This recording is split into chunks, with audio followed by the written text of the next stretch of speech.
తిరుమల లడ్డూ వ్యవహారంలో కట్టుకథ అల్లి వైఎస్ఆర్సీపీ అధినేత మాజీ సీఎం వైఎస్ జగన్మోహన్ రెడ్డిపై నెట్టే ప్రయత్నించారు.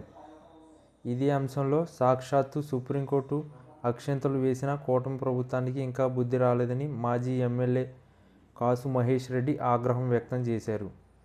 తిరుమల గోశాలలో కూటమి ప్రభుత్వం చేస్తున్న రాజకీయంపై కాసు మహేష్ రెడ్డి మీడియాతో మాట్లాడారు.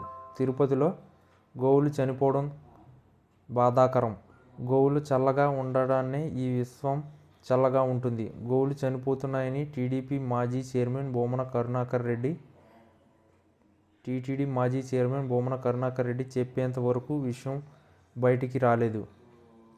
టీటీడీ ఈవో చైర్మన్ గోవులు చనిపోతున్నాయని చెప్తుంటే చంద్రబాబు నాయుడు, లోకేష్ మాత్రం గోవులు చనిపోవడం లేదని చెబుతున్నారు. 9-10 నెలల నుంచి నెలకు 10 నుంచి 15 గోవులు చనిపోతుంటే అధికారులు ఏం చేస్తున్నారు? గోవుల మరణంపై చర్చకి సిద్ధమని తెలుగుదేశం నాయకులు చెబుతున్నారు.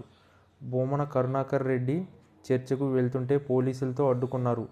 చర్చ పెట్టాల్సిన బాధ్యత ప్రభుత్వానిదే. తిరుమల తిరుపతి దేవస్థానాన్ని కూటమి ప్రభుత్వం రాజకీయం కోసం వాడుకుంటుంది.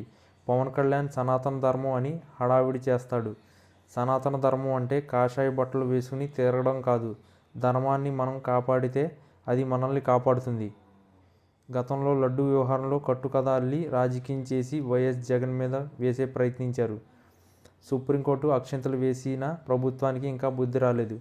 ప్రభుత్వ రాజకీయాలు పక్కన పెట్టి గోవులు ఎందుకు చనిపోతున్నాయో కారణాలు కనుక్కోండి. గిట్టుబాటు ధర లేక రైతులు అల్లాడిపోతున్నారు. చంద్రబాబు నాయుడు ప్రతి రైతుకు 20,000 ఇస్తానని ప్రకటించారు. ఇప్పటికీ 40,000 రైతులకి బకాయి ఉన్నారు. చంద్రబాబు రైతులకు ఇస్తానన్న డబ్బులు చెల్లిస్తే వారి ఎంతో కొంత ఉపయోగపడతాయని సూచించారు.